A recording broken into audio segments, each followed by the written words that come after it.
First, we discussed gender in interaction, and now gender in material. So, let's define materials.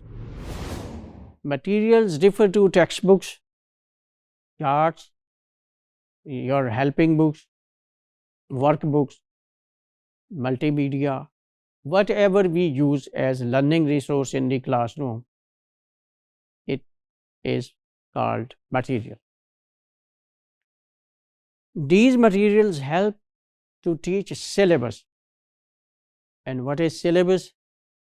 Syllabus is selection of topics which are organized according to the needs of the learner and the level of the learner and according to the requirements of teaching.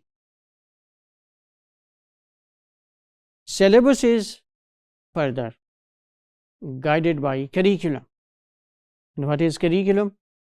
Curriculum is a national document in which we decide that for educating our new generation, we will adopt these means and these are our ends. You decide your objectives and you decide how we would achieve our objective. So, this national document is called curriculum. Curriculum is then changed into syllabus. Syllabus is brought to classroom and it is taught through materials. This is the relationship of material with the whole process. But it is not necessary that students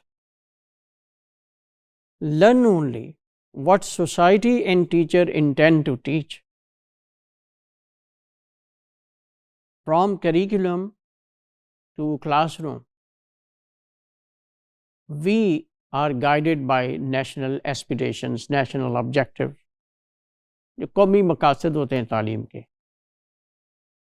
But we see that it is not necessary that students only learn what society desires them to learn. There is hidden syllabus, and this is very important. It shouldn't be overlooked at any cost. The content of syllabus often ignores women in dialogues. If we see the content, the textbooks, etc., that are used to teach English language, there are stories. In stories, we find dialogues. In such stories and dialogues, women are ignored. And similarly, illustrations and pictures and visuals which are given for explanation of ideas are to support the text, and they are part of the material. Here too, women are ignored. So, this is the silent this is the hidden message, and that is being conveyed to the young minds, young learners. Textbooks promote invisibility of women. Women are nothing in this society. Everything is being done by male. They talk more. They take important responsibilities. They perform important roles in society. This is the impression that is being conveyed, and women are non-entity in the society. Even if they are mentioned, now look, we have also noted it when we discuss folklore. For example, instead of calling her a wife, textbooks show them Ali's wife. So, she in fact has identity because of Ali. Women talk more. This is shown by using more speaking verbs for women, and wherever in the textbook, etc., women are mentioned, speaking verbs are used for them. Tell, say, etc. Why? To convey this hidden message that women are very talkative, बहुत बातें करती हैं. Mothers-in-law, whenever there is mention of sas in book of English. So see, they are depicted, they are represented as very negative women. So whereas fathers-in-law are never depicted like this. They are very loving, very caring, very buzurg type persons. So use of generic man and he, this is also very common, and you know this, we have discussed it many times. Women are shown in household setting in the textbooks, and men in public areas.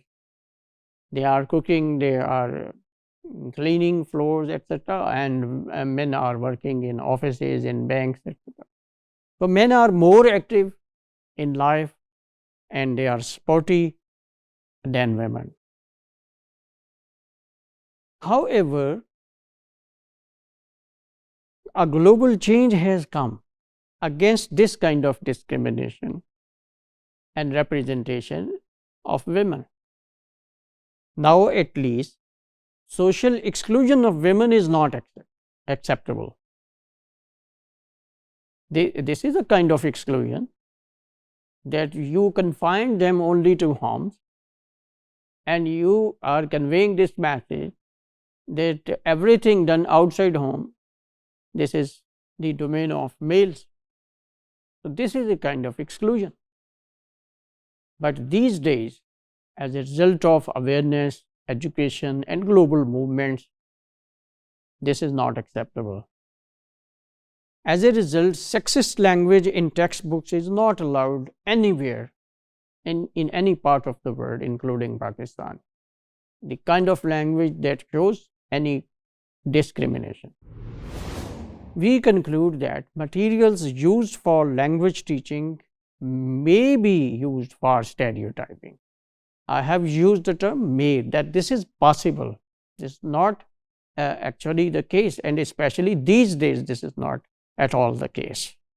But this stereotyping has been neutralized, as I have mentioned, that the effect of this stereotyping, if it still exists in our material and textbook, our teachers' oral talk in the classroom, somehow students feel that this is discrimination. This is neutralized because of the global endeavors, global efforts, global voices which are raised against it. However, the role of writers, the publishers, and teachers who are involved in producing the materials, this is very important. Whether they want to promote stereotypes, discrimination, or they want to resist.